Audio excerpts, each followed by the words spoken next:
My name is Becky Choi. I am a postpartum corrective exercise specialist.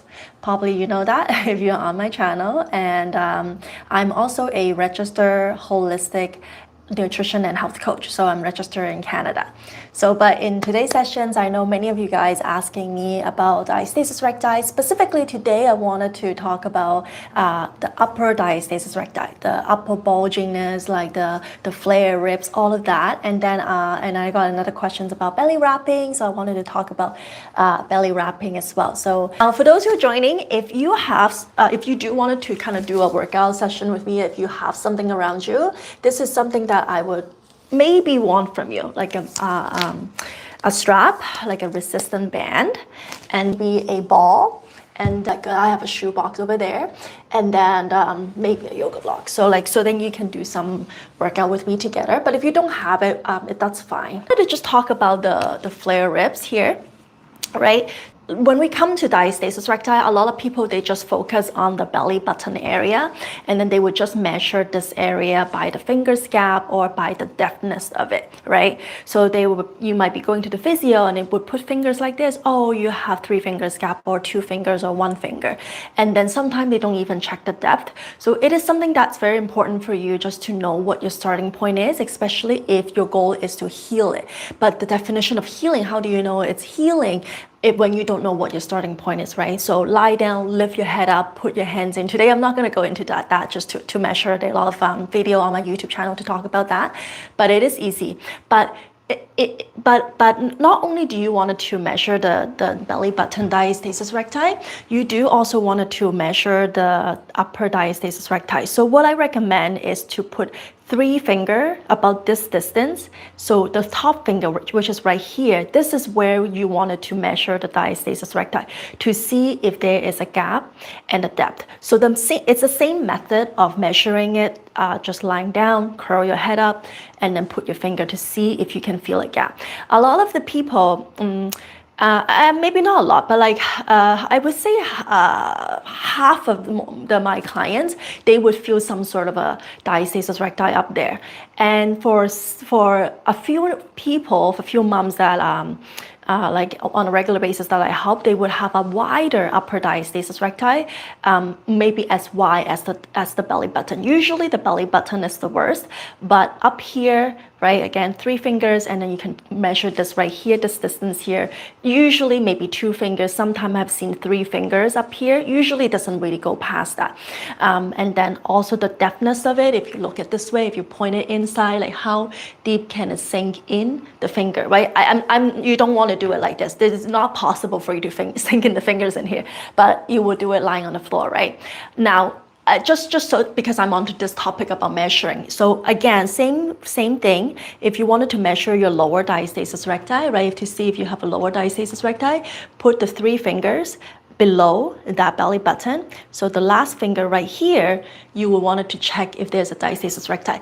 Keep in mind, if you have a C-section scar here, it's going to be tough for you to feel the tightness or like the gap, sorry, because the C-section stitch everything together, right? So that's why you might be thinking you don't have a lower diastasis recti, but you actually do. You just cannot feel it because the surgeon stitched everything back to you together after the C-section.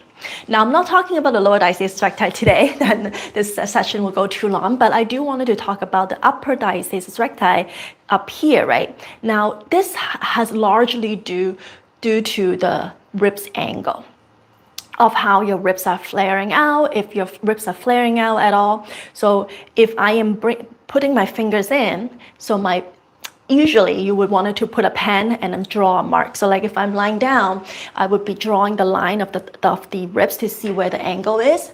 But I'm not going to do that today again because I don't want to make a mess on my tummy. There is a video on my channel, but you can draw a line to see where your angle sits on the ribs. So usually, okay, if I draw a line, maybe it's at a 90-degree angle. So you see this is a 90-degree angle, right? So the ribs ideally should be sitting like that. But sometimes throughout pregnancy, you can appreciate the baby kind of push upward, you push out the flaring out your ribs. And then also, if you have a shorter torso, looks like I have a shorter torso today because of the way I dress.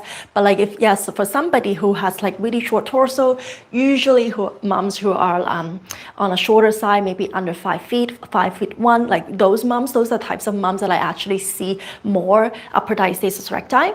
And then because they don't really have room for the baby, so all the room to accommodate a growing baby, it's just like right here, right? Versus somebody who are taller with shorter, longer torso, the baby might be more in the middle and lower. But maybe, or in some cases, the baby just wanted to snug up and they want to be hanging out around here. And that's where like your ribs are flaring out. And so what happens when you do flare out your ribs, this here, the back here, tends to also arch. So arch up like that. So you can see my ribs here, right? You can see this rib here flaring out, right? And they might not notice this because if you do have that flare ribs and you're walking around like this, right? This nugget in the back is squeezing together, like the spine of the nuggets squeezing together. You're walking like this.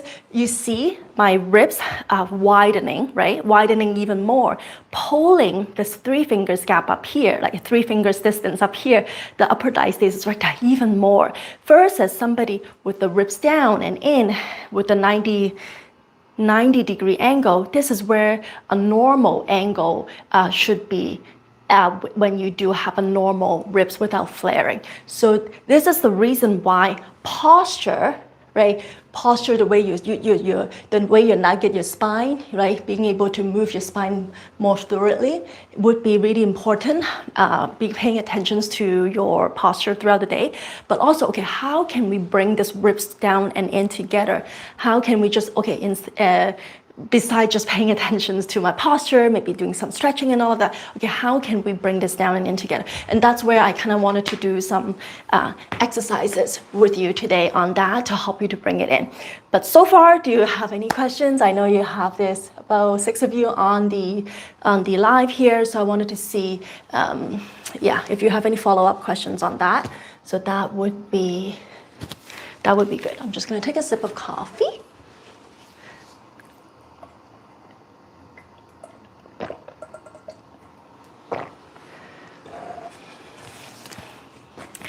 Okay.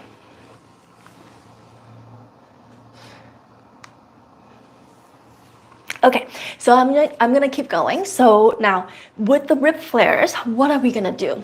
The first thing is to having awareness of where if your ribs are even expanding and moving down together. Okay, so what we can do is to do an exercise lying on the floor. You don't need any equipment here, but I'm gonna bring this down and lower this. So you're just gonna do a side lying here. I know, pretty sexy, right? Okay, so you can just lie down. Actually, if you have a pillow, even better for you. Okay, so what I want you to do is to actually, before you do that, just make sure you're not like, just make sure you're not like arching your back like this. Just bring your knees at about 90-degree angle. Just have something comfy to support your neck here. Okay, now place your finger at the last rib. Like you can feel the ribs, right? Dig it in. Don't, if you're feeling pain, of course you stop there. But put your fingers here. Okay, now take an inhale for me. I have talked about a lot of 360 breath in my channel, and so this is also part of that 360 breath. Why 360 breathing is really important to help you to heal, and that's the first step, preparation step to help you to for engaging your core, to work on your core. So what you wanted to do here is that you place your finger down here, and then you take an inhale through your nose. Inhale.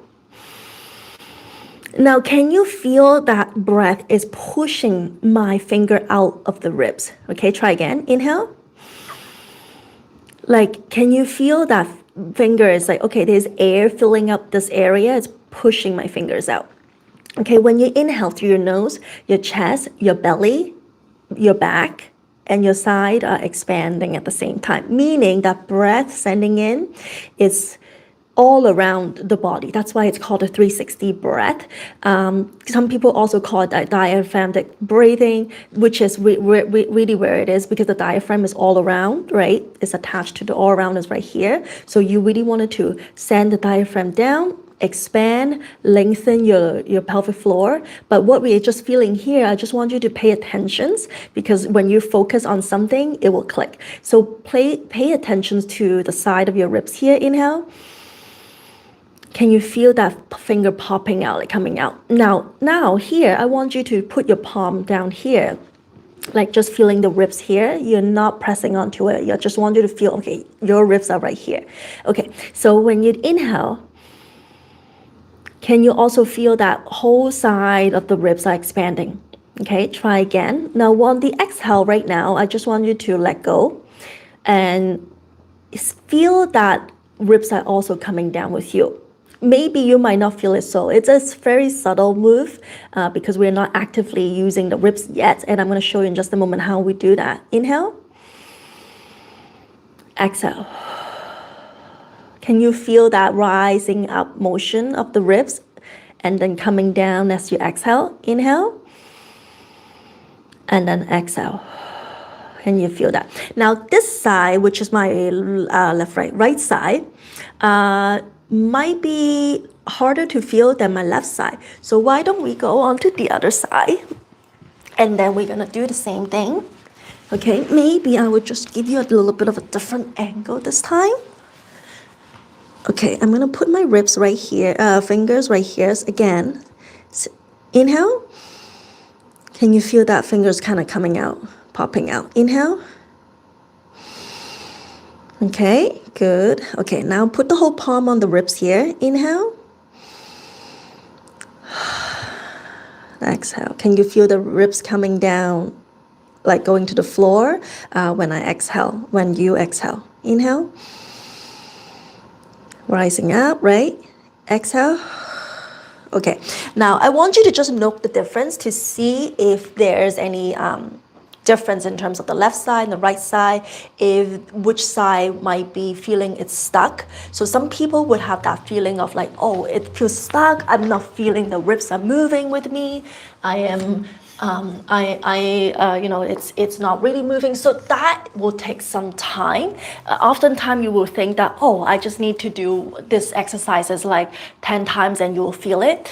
It's actually not that simple for some people. Some people it is. Some people they get it like pretty much instantly, but some people will take maybe a few days and even up to a couple of weeks to really feel what they are actually wanting to feel, because it also starts with the breath, right? If you have been chest breathing, if your breath is not setting down here, then your ribs are not going to move. If you're, okay, for example, if you're so like a lot of the breath is in the chest here, in my throat, right? This area here, my shoulders. So this is where like, okay, the breath is not really going into the diaphragm. Some people call this, or another version of that is like vacuum breathing. Vacuum breathing is the opposite of descending that diaphragm down. The vacuum breathing is actually pushing the diaphragm down because it's trying to scoop up your pelvic floor and push everything up. So we don't want it to do that. And some people might just send the breath all to the belly to have like an extending belly, like a belly inflate like a balloon.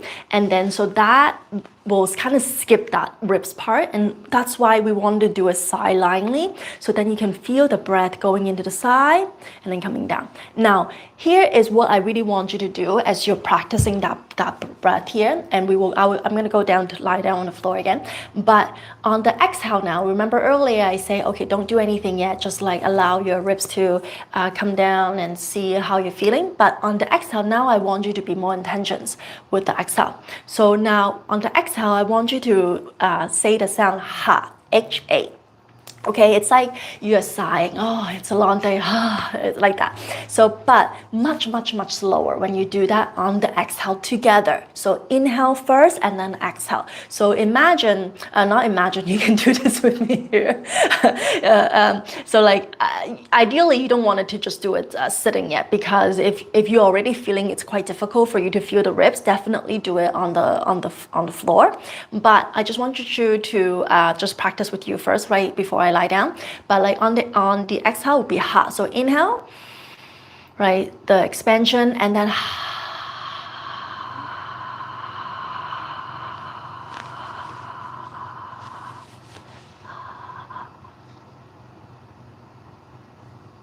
very, very slowly. You see my ha, it took, I don't know, I didn't count, maybe 6-7 seconds.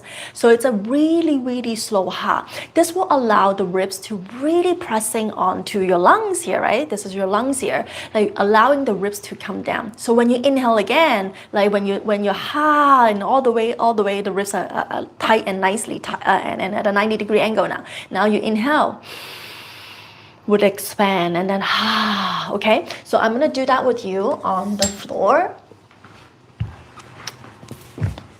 Okay, so inhale. Okay, you can put your palms right here just so that it's really good feedback to send to your brain that, okay, I'm working on this, like right here, I'm working on this. I'm not working on my butt. I'm not working on my pelvic floor. I'm only wanting to work on my ribs and this side of the ribs. So that's why it's good for you to have the feedback here. Inhale. Okay, inhale through your nose, right? And then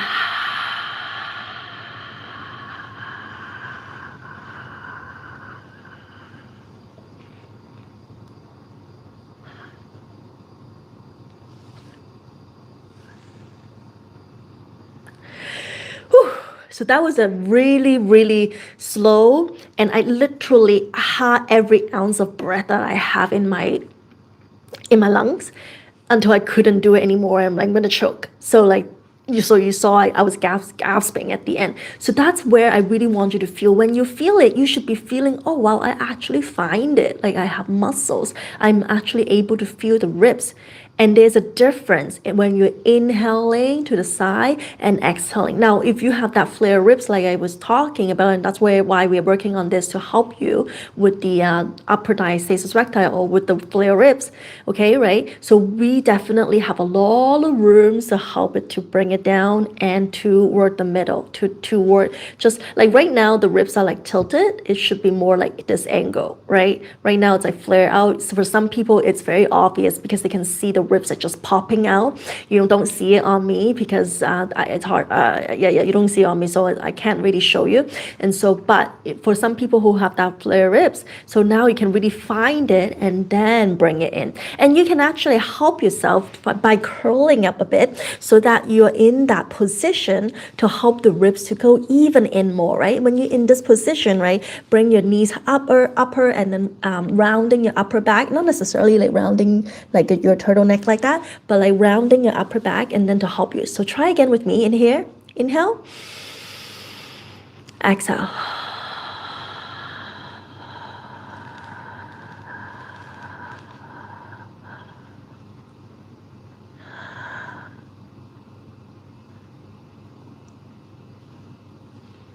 I can actually feel that muscles like working even without me touching it. And one last thing is that you don't want it to like so quickly, because when you do so quickly, then it will send the breath down and this will bulges out, and you might be bearing down, and that might cause some issue with the pelvic floor. If you already have a weak pelvic floor, like a loose pelvic floor, you do not want to do and then like this is gonna be very easily bulges out and pushes down. You can see I have lots of loose skin, and that is the reason why, of course, my pregnancy, but then also the reason why is that I didn't do the exercises correctly in the first place, and that really screwed up the connective tissues, the muscles, and it's just like that now. Okay, so that is the main thing when it comes to how to bring the ribs angle, but not necessarily just doing it on the sideline. And once you're able to feel that your ribs are expanding and able to compress, there are so many things you can do. So like, for example, you can do a hands and knees, right? Hands and knees, and then instead of like just a flat back, you can actually adjust your position to bring this. Also, this is good for your posture too, because your posture tends to dip down up on the bra line when normally your neck should be rounding down here, not up here. So you wanted to just pretend there's a string pulling yourself, right? So then your ribs is also going in now, and then when you go to this position and you do a ha inhale,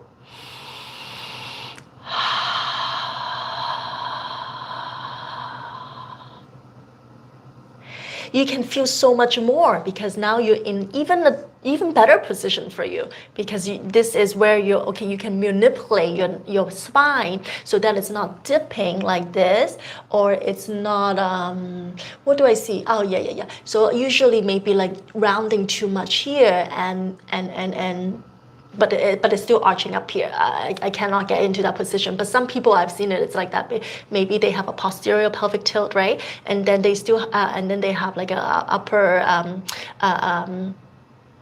upper dip in here. So then you can just literally pretending there's a string pulling you, right? Look at the mirror to see what you're doing here, and then inhale. And then you can feel it with your ribs, with your hand if you want to. And then just keep doing that.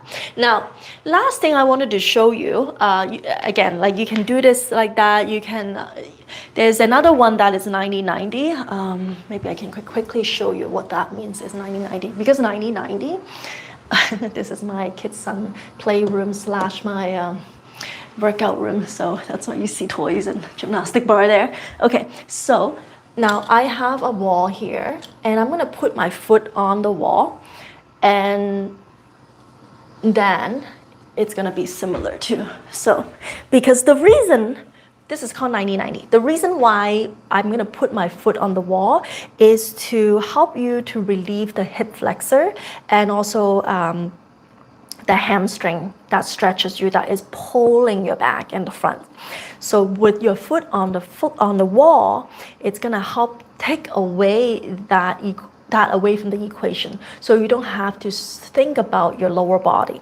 And that's why this exercise is very effective, especially people with lots of postural issue. And a lot of moms have postural issues from breastfeeding, from being on the desk so much for work, computer job, right, on the phone.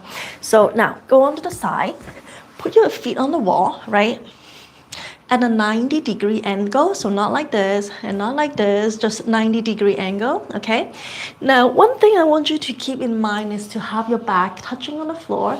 Now if you're already here and then you can see the ribs popping out like that, right, one reason could be because your back is not touching the floor. So make sure you're adjusting yourself, okay? Give yourself a moment here.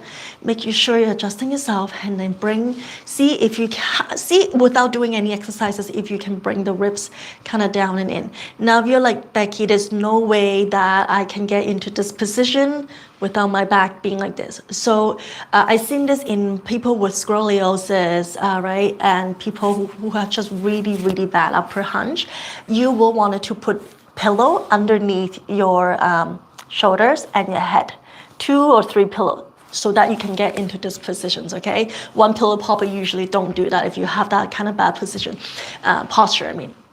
So here, because now you take away the equations from the hamstring and the tightness here. So now your back is touching, and now you can feel the ribs, both ribs now. It's not just the sideline where we're only working on one side. So you can really feel that ribs. Again, you will inhale, right? Now you can actually also feel if your breath is sending to the mat, okay? I'll try again, I'll show you here. Inhale. Now, do you see? It's very slow. I'll do one more time, but do you pay attention to me? Can you see my back is kind of expanding onto the mat, but you also don't see that my belly is inflated like a balloon. If you do, that's why belly wrapping. I'm going to talk about it very soon. The tight yoga pants will help you, and because that will really put some pressure on it, or you can just kind of put your palm in here. I'm just gonna not block myself so you can see me better. Inhale. Exhale.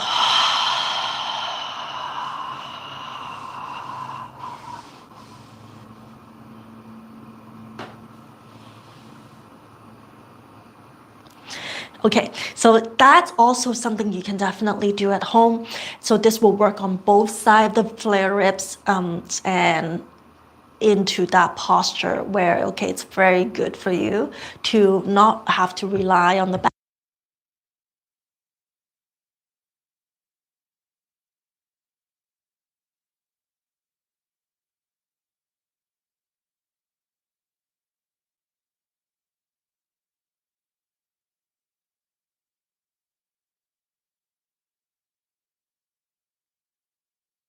I think maybe you missed that part where I was talking about if you have one-sided rib flares, because the organ is on this side more, and so a lot of people maybe have rib flare on this side, which is wider than the side, and then it's whole normal. Maybe like an angle is 90-degree on this side or 45-degree on the side and 90-degree on this side, and so you want to side lying on this side, facing the ceiling, and bring the ribs down.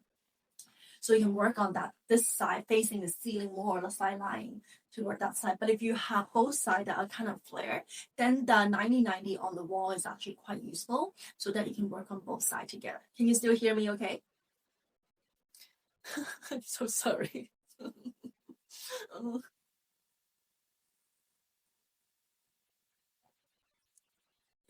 Okay.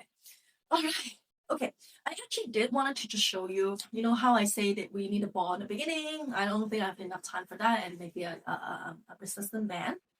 So this is, I want you to, you don't have to use a tennis ball. You can use any ball, but tennis ball is actually quite good.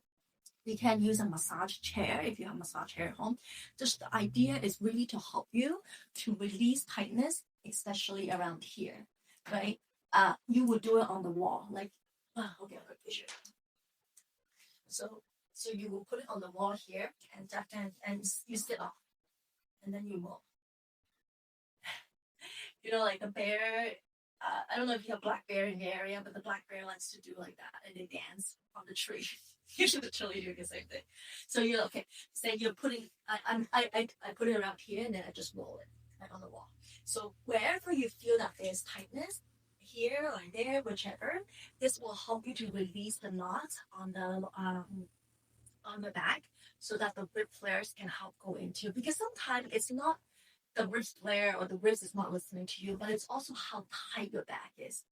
It's common when your chest is weak, you haven't worked out, you haven't really worked on the chest. This side is not, okay, you're not using me, then I'm just gonna hunch more. I'm just gonna round my shoulder more, and this will use more work to hold on to your posture. Oh, you're not using me here. Okay, okay. And so that's why you wanted to just use either a massage gun will work, or massage ball, or like I say, or you can have your husband to massage you. So that's a great bonding time between the both of you. So releasing tightness is super, super helpful. Now, one last thing, if you wanted to just add a bit more resistance, you know, how earlier we were just talking about heart breathing and just breathing work.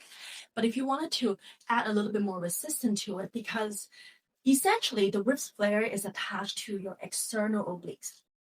So the external obliques are right here, and the internal obliques are here, right? This is when you see the line, like the deep line down, like, okay, let me just kind of flex. If you see the line here, you will see that this is the external obliques, and this is attached to the ribs.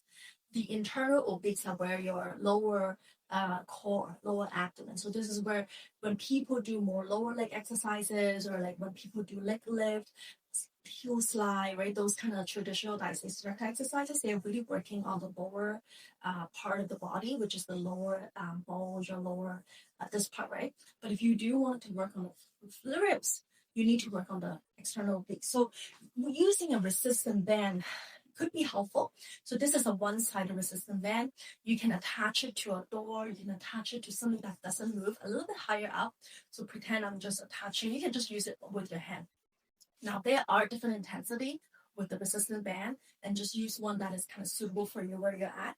And then you hold it on one side. Don't move this hand, and then you're gonna pull it. Okay, inhale, exhale. You can do the half with this one. Usually, otherwise, I would do a different cueing, maybe lifting a blueberry up. But because we're working on the flare ribs, you will just use a half breath. Inhale, exhale.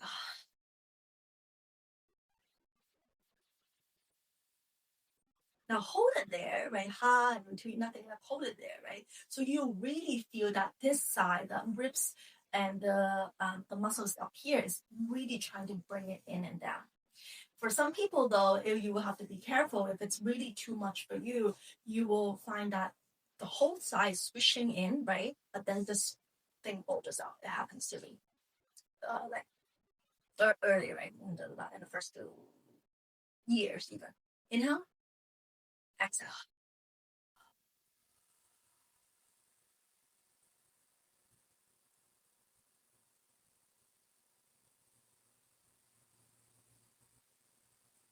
So you really wanted to just don't give up so soon, like in terms of the breath. Don't give up like after 3 seconds. You really wanted to go all the way, bring it all the way, hold it there, hold it 2 more 3 seconds until like you really can.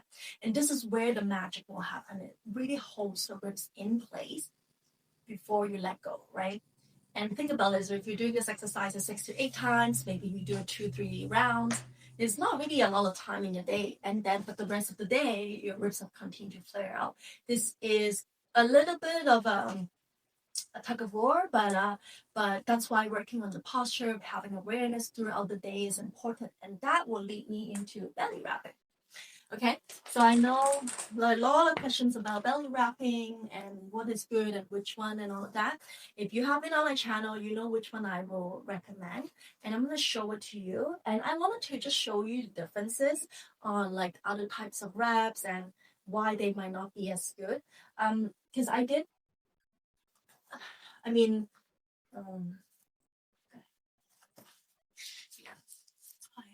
about 10 more minutes. Okay, so now this is actually a belly binder, but if you've been on Amazon, everybody shops on Amazon. The really common one is the 3 wraps bind. They will have a bind like this. Maybe I'll just use this. Okay, they will have a bind, a middle wrap. Okay, this is a waist trainer. This is not the wrap I'm talking about, but I don't have that wrap. But they have a wrap that is 3 bind. So one in the belly, one in the pelvis, and one at the upper ribs. Okay, so I pretend this is the lower or sorry, pretend this is the middle. Now, or just think of this as a waist trainer. Just pretend I'm using one bind, okay? Because the one I see on Amazon and I get commonly asked about that wrap, is that's good or not. Now, if you're using one bind, you can do this because I don't have a belly. I'm going to show you with the belly. Well, how's it going to work? Okay, give me a second. Because that is not going to be realistic. Okay, let me try this one. Okay, I have a melody here. I got this first. Okay, I'm gonna just shove it in. Okay, so then now kind of right? I have a belly, maybe not so low. Okay, but like if you have diastasis, if you have a bulge, those trainers, they come to you, oh, wear this, commercial model, right? They show you the wrap. Of course, they don't have a belly. Of course, it will look nice and looks like it's showing their waist, but like we're talking about having belly here, so right? Otherwise, you wouldn't be wearing a belly wrap, correct? So now, if I have a belly like this, okay, pretend that's the kind of the belly. If I'm just wearing the middle wrap or the waist trainer, traditional waist trainer. So what will happen is if I wrap, Okay, gut, right? And la la la. Now, can you see that I have a gap here? Right? I have a gap here. And also, I have a gap up here, right? Or I'm putting a lot of pressure because I am like cinching my waist, my midline here, and I'm forcing a lot of pressure down here. And I even kind of have a gap here that's forcing a lot of pressure. So this is very uncomfortable. I can already feel that it's like pushing into my stomach, pushing into my guts. So it's not useful. Now, they also have a lower wrap, right? I'm talking about the one on Amazon right now. They have a lower wrap. That may be like another wrap that goes underneath. Okay, it's maybe not this big, right? They go underneath and wraps around. Okay, it helps a bit more. Yeah, it does support that more, but I can only imagine, and I hear that feedback from my clients, is very, very rigid. The materials double, one material here, another material is here. It's very rigid. It makes you really hot, uncomfortable. So you're not really going to want to wear it for a long time because when you do wear a wrap, type of wraps that I'm going to recommend, you're going to wear it for 24 hours, 7 days a week, meaning you're wearing it to sleep, you're wearing it all day, except for when you're showering, when you're washing the wrap, right? So can you wear this? Three types of wrap. There's another wrap that goes up here. Can you wear this type of wrap for that long? Probably not. You don't want it to do that. You'll be taking this wrap off like after 2 hours or so. So it's very uncomfortable. Unless you're okay with it, then yeah, you could wear it. But an easier solution is okay. It's the bellies. So this is the company that I've been using for my own postpartum journey. It was first recommended to me by my physiotherapist. And then I just love their innovations of the design so much that I just I love recommending this wrap to any moms now who wants to heal the diastasis recti, and if they really do have that bulge, because some moms don't, they have diastasis recti, but they don't necessarily have a bulge, so they don't need a wrap, even if they have 3-4 fingers. But if they don't have a bulge, there's no really need for that. With the wrap, is to support you for three main things: posture, because with the backing here, I'll show you in just a second. With the backing here that goes onto your back, it will help you to maintain your posture better.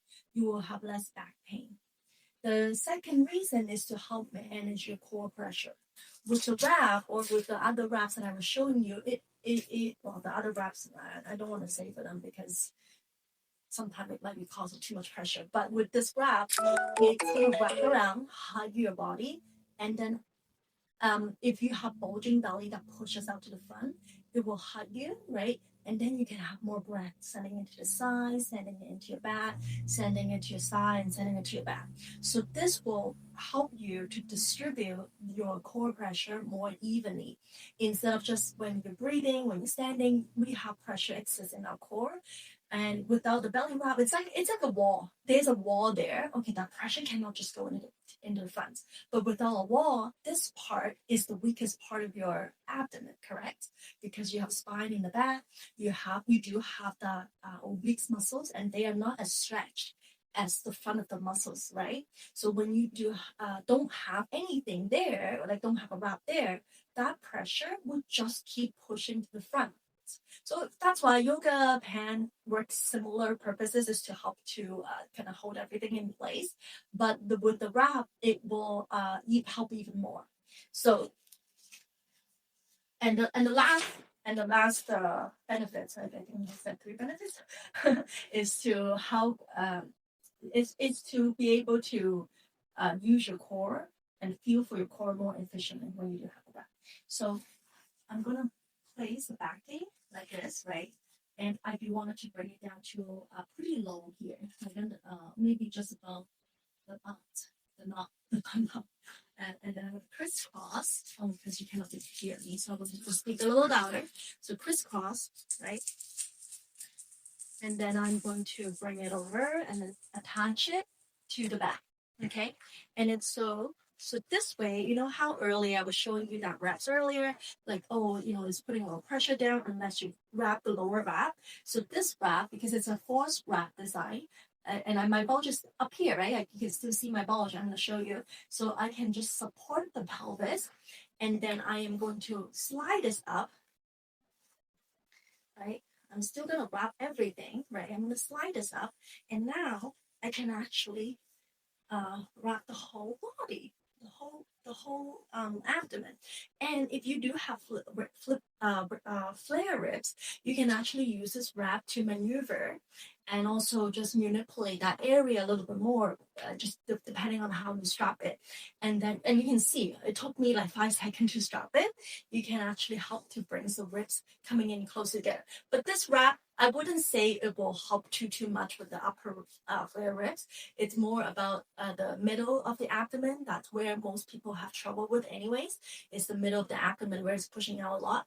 Upper will help a lot, but also help a lot with like supporting the organs down here where your pelvis. So that's why I do recommend if you have a 12% coupon code, I will link it in the description link down below, so you could get it later on. Especially if you feel like, okay, there's no control in the front of the abdomen, you can't really bring it in, and you really want to work on the posture, this is really, really, really helpful.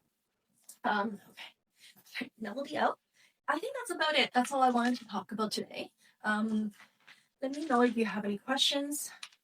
And I do have a program, and so that's the Tummy Warrior Lights coaching program. So if you do more hands-on approach where I work with you one-on-one, I assess you where you're at, whether you have the flare ribs, diastasis recti, how wide, how deep. I wanted to take a look at your posture, take a look at your ability right now, your cardio level, your strength level, because I do a video assessment to see where you're at, and then I start programming the workouts, everything inside my app. So if you're interested, you can look at watch that video that I talk about how this program works in terms of nutrition, exercises, and the accountability components.